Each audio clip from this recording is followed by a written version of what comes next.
అంటే cinema teaser చూసి రామ్ చరణ్ గారు, ఎన్టీఆర్ గారు వీళ్ళందరూ ఆల్రెడీ సార్ బాగా ప్రమోట్ చేశారు. వాళ్ళిద్దరు రియాక్షన్ ఏంటి? రామ్ చరణ్ రియాక్షన్, ఎన్టీఆర్ రియాక్షన్ ఏమన్నారు సినిమా గురించి? సో రామ్ చరణ్ గారికి మా షార్ట్స్, మ్యూజిక్, ఇంకా గుర్రంపై వెళ్తున్న షార్ట్స్ ఇవన్నీ చాలా నచ్చాయి సార్. ఆయన జెన్యున్గా వాట్ ఈ ఫెల్ట్ ఒక 2 మాటలు చెప్పాడు. సందీప్ వర్క్ చాలా నచ్చింది అండ్ మిగతా అందరి వర్క్స్ కూడా చాలా నచ్చాయి. తర్వాత ఎన్టీఆర్ గారు కూడా చాలా జెన్యున్గా ఆయనకు నచ్చింది. ఆయన 2 మాటలు నా గురించి కూడా చెప్పారు. నా యాక్టింగ్ ఆయనకు నచ్చిందని చెప్పారు. తర్వాత ఒక షాట్ ఉండింది మా టీజర్లో, బాణం పట్టుకుని ఒక బాంబు పట్టుకుని ఉంటుంది.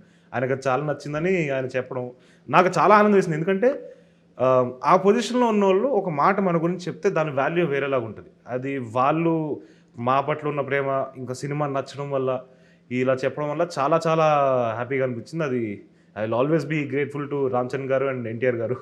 అవును, ట్రిపుల్ ఆర్ గురించి కూడా మాట్లాడారు రామ్ చరణ్. అవును. మా డిఓపి దానికి వర్క్ చేశారు సార్, సెంధిల్ గారి టీము, రమామారుతి గారు. సో ఆ ఫైట్ సీక్వెన్స్ ఉంటుంది కదా సార్ మన రామ్ చరణ్ గారి ఇంట్రొడక్షన్ సీక్వెన్స్ లో, సో కెమెరా హ్యాండిల్ చేసిందంతా ఈయనే రమామారుతి గారు. ఓకే. సో ఆ ఫైట్ సీక్వెన్స్ కి బాగా క్లోజ్ గా ట్రావెల్ అయ్యారు వాళ్ళు. ట్రిపుల్ ఆర్ కూడా మీకు బాగా పనికొచ్చింది అయితే. ఆ ట్రైనింగ్ ఇంకా అక్కడ ఆ లైటింగ్ సెన్స్ ఇవన్నీ కూడా యాజ్ ఇట్ ఈస్ దింపేశారు మా రమామారుతి గారు. అండ్ విజువలీ నాకైతే చాలా మంచి ఫిల్మ్ అయితే డెలివర్ చేస్తున్నాం అనిపిస్తుంది. Super sir.